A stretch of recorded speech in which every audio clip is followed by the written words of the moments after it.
নমস্কার, আমি স্বর্ণকমলিকা চক্রবর্তী। এখন আমার লেখা যে গল্পটা পড়ব সেটার নাম হচ্ছে চুরি। নিজের হাতের দিকে এক মনে তাকিয়ে আছে মুদ্রা।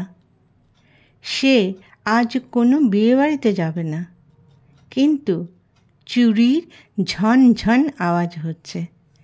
এই যে একটা সুন্দর আওয়াজ, সেটা বিয়ের দিন সকালবেলা স্নান করে যখন সমস্ত গয়না পরেছিল তখন পেয়েছিল। ওই মুহূর্তে নিজেকে কেমনই যেন রানী রানী মনে হচ্ছিল। রানীরা যেমন গয়না পরে বসে থাকে, কোনো কাজ করে না, তেমনি সে গা ভর্তি গয়না পরে আয়নাতে নিজেকে দেখছে। কেমন যেন একটা লাল আভা শরীর থেকে বার হচ্ছে।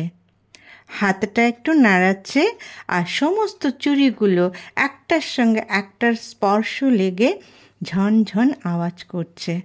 আজ অনেক দিন পর সেদিনের সে আওয়াজটা নিজেকে কেমন যেন বানিয়ে দিল। সর্বজ্ঞ অফিস থেকে এসে বউকে তন্ময় হয়ে বসে থাকতে দেখল। প্রায়ই এমন দেখে, কিন্তু তখন সামনে মোবাইল থাকে। কিন্তু আজ তো সামনে এই ভয়ঙ্কর জিনিসটা নেই এবং দৃষ্টিও হাতের দিকে। তবে কি সে আজ নিজের হাতে স্পেশাল কিছু টিফিন বানিয়েছে? হয়তো এত স্বাদ হয়েছে যে নিজের হাতকে নিজেই প্রশংসা করছে। আজ অফিসে দুপুরের লাঞ্চটা ভালো হয়নি, তাই পেটে কেমন যেন একটা খিদে খিদে ভাব। সেই ভাবটা আরও বেড়ে গেল। বাচ্চাদের মতো জিভ দিয়ে জল বেরিয়ে এলো। নিজে ফ্রেশ হয়ে তারপর বউয়ের তন্ময়তা ভাঙবে, এখন দরকার নেই। পরে তো একসাথে মজা করে অসাধারণ খাবার, যেটা বউ নিজের হাতে বানিয়েছে, সেটা খাবেই। সে খুশি মনে বাথরুমে ঢুকল। মুদ্রা বুঝতে পারল পতি দেবতা এসেছে, কারণ তন্ময় ভাবটা এখন আর নেই, বরং একটা অস্থিরতা। সে বাথরুম থেকে বেরোলে বলবে আজ বাইরে গিয়ে কোথাও খেয়ে আসবে। রোজ এই সময়ে রান্নাঘরে গিয়ে কিছু না কিছু একটা তৈরি করতে হয়। অবশ্য খায় ওরা দুজনেই, আর ওর হাতে বানানো খাবার খেয়ে পতি দেবতা যখন তারিফ করে তখন মনটা খুশিতে ভরে যায়। কিন্তু আজ খুশি অন্য রকমভাবে নিতে হবে। কাজেই সর্বজ্ঞ বাথরুম থেকে বেরোতেই মুদ্রা বলল, আজ বাইরে কোথাও গিয়ে খেতে ইচ্ছে করছে, তাই রান্নাঘরে যাইনি, চলো কোথাও যাই।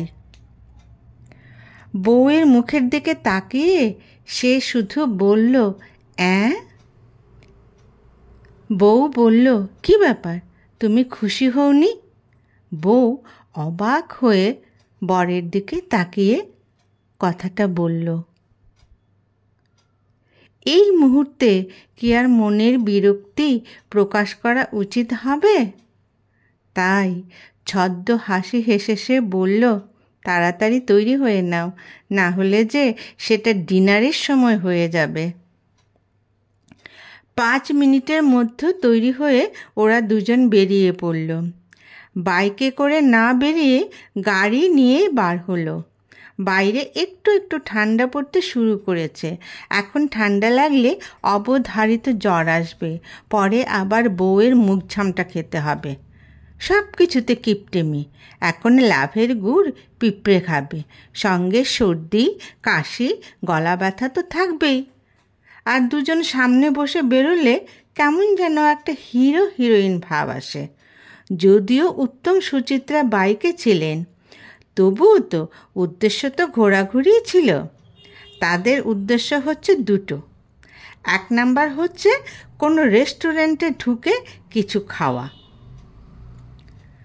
গলি রাস্তা থেকে বড় রাস্তায় গিয়ে সর্বজ্ঞ ভিড়মি খেয়ে গেল। আজও তো দুর্গাপূজা নয়, তবে রাস্তায় এত লোক, এত গাড়ি।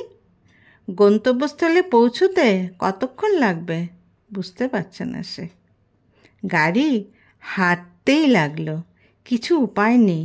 কিছুক্ষণ পরপর আবার কয়েক মিনিটের জন্য বিশ্রাম নিচ্ছে গাড়ি।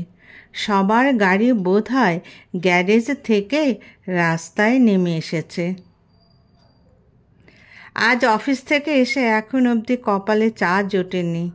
মনে মনে কত আশা নিয়ে বাথরুম থেকে বেরিয়েছিল। সুস্বাদু খাবারের মানসিক গন্ধে জিভে জল অবধি চলে এসেছিল। সেই জল শুকিয়ে এখন গলাকেও তৃষিত করে দিয়েছে। মুদ্রাকে বলল জলের বোতলটা বার করে দিতে।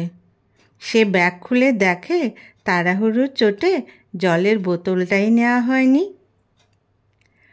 গরম ধোয়া ওঠা চা নয়, এক চুমুক জল, সেটাও ভাগ্যে জুটল না। নেমে গিয়ে জলের বোতল কেনার সাধ্য নেই। বাম দিক ডান দিক উভয় দিক কার্যত বন্ধ। কিছুক্ষণ পর পর গাড়ির হর্ন শোনা যাচ্ছে। প্যা প্যা আওয়াজের সুফল পাওয়া যাবে না। তবু কিছু ড্রাইভার শব্দ করেই যাচ্ছে, যেন শব্দ করলেই সমস্ত জ্যাম মুহূর্তে পরিষ্কার হয়ে যাবে।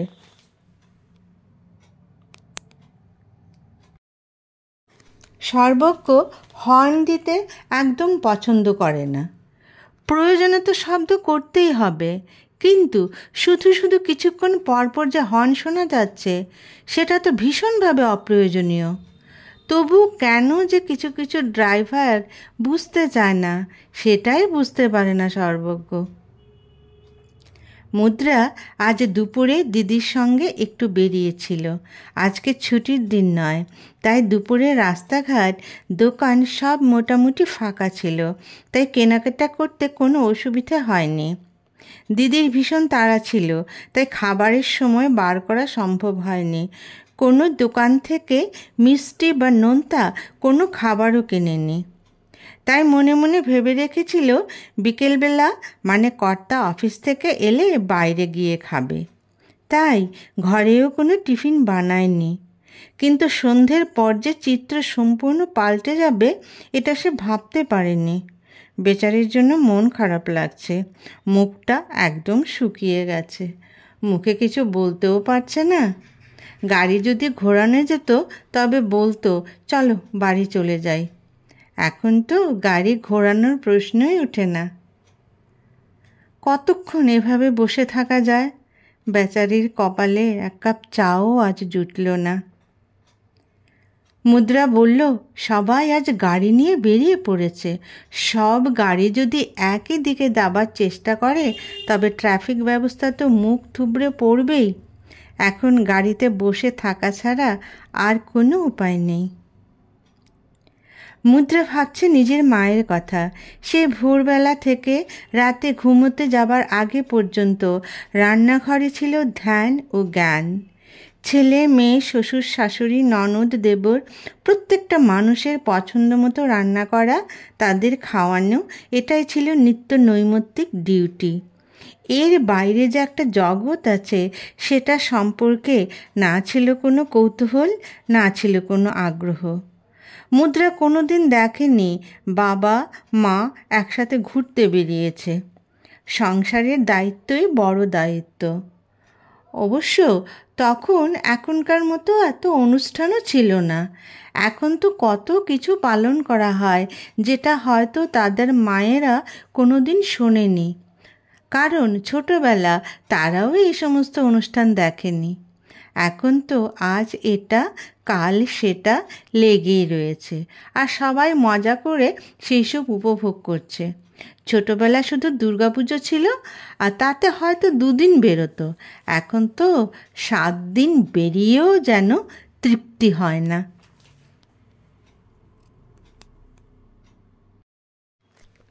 কি করবে এখন? টিফিন না ডিনার? কর্তার ডাকে সম্বিত ফিরল মুদ্রার। ঘুড়ি দেখে হেসে বলল যদি কোনো রেস্টুরেন্টে পৌঁছতে পারে তবে তো ডিনারই করতে হবে। চা খাবার সময় তো কখন পেরিয়ে গেছে। আমি সত্যি ভাবতে পারিনি গো এমন জ্যামে আটকে পড়ব। তাহলে তো বাড়ি থেকেই খাবারের বন্দোবস্ত করতাম। আর এমন দিনে বাড়ি থেকে বেরোবার নাম করব না সন্ধেবেলা। দিনের বেলা তো রাস্তাঘাট ফাঁকাই ছিল। এবার পতিদেবতা ওর দিকে চেয়ে বলল, তুমি দুপুরে বেরিয়েছো? আবার সন্ধেতে বার হলে রাস্তায় এত ভিড়, কি ব্যাপার বলো তো? আমি তো অফিসের চাপে আজকাল সব কিছু ভুলে যাই। এইবার মুচকি হেসে মুদ্রা বলল, তোমরা পত্রিকা টিভি দেখো, কতগুলি খবর দেখেও ভুলে যাও, আর আমরা সেগুলোই মনোযোগ দিয়ে পড়ি ও মনে রাখে। এইবার সর্বজ্ঞ চোখ বড় বড় করে বউকে বলল, ও হো, আজ ধনতেরাস, তুমি সোনা কিনেছ? গাড়ি গরুর গাড়ির মতো চলছে, ওরা আস্তে আস্তে এগোচ্ছে। এতক্ষণ আলোচনার কোনো বিষয় পাওয়া যাচ্ছিল না। এইবার যেন দুজনেরই কত কথা, সময় যেন কিভাবে কেটে যাচ্ছে বুঝতে পারছে না। কারণ মুদ্রা ওর বরকে আগে থেকে কিছুই বলেনি এই ব্যাপারে। ব্যাংকের কার্ড তো ওর কাছেই থাকে, তাই আজকাল টাকা চাইতে হয় না। দিদি আর সে আজ দুপুরবেলা গিয়ে দুজনেই সোনার চুড়ি কিনেছে। চুড়িগুলো হাতে পড়ে কেমন যেন একটু কল্পনাপ্রবণ হয়ে পড়েছিল সে। নিজের বিয়ের দিন যে নতুন গয়না পরেছিল সেই অনুভূতিটা ফিরে এসেছিল। আসলে গয়না এমন একটা জিনিস যে সবাইকে, বিশেষত মহিলাদের, পাগল করে দেয়। আর তাই তো আজ সে ভেবেছিল বাইরে কোথাও খেতে খেতে চুড়িগুলো দেখাবে। বেচারি অফিসের কাজের চাপে রাস্তায় এত ভিড় দেখেও বুঝতে পারেনি যে আজ কি হতে পারে। কারণ এটা সত্যি যে ওরা ছোটোবেলায় বা ওর মায়েরা কোনো দিন এই উৎসবের নাম শোনেনি।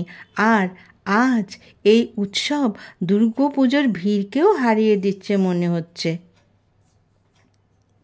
গাড়ি সম্মুখ গতিতে গিয়ে একটা বড় রেস্টুরেন্টের কাছে পৌঁছলো। পার্কিংয়ের জায়গায় গাড়িটা রেখে ওরা গিয়ে একটা টেবিলে বসলো।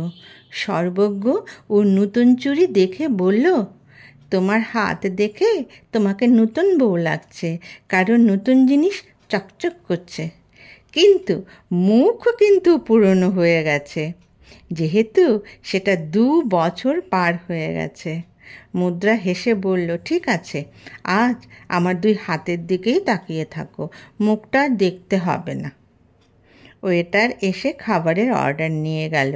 বাড়িতে গিয়ে আর ডিনার করতে হবে না, ওরা ডিনারের সময়েই পৌঁছতে পেরেছে। তাও তো পেরেছে, যে অবস্থা দেখেছিল তাতে তো চুড়ি পরে অভুক্ত থাকবে কি না সেই চিন্তাই হচ্ছিল। ওয়েটার তাড়াতাড়ি খাবার নিয়ে এলো। আর দেরি নয়, এবার নতুন গয়না পরে খাবার খাবে মুদ্রা ও সর্বজ্ঞ। নমস্কার।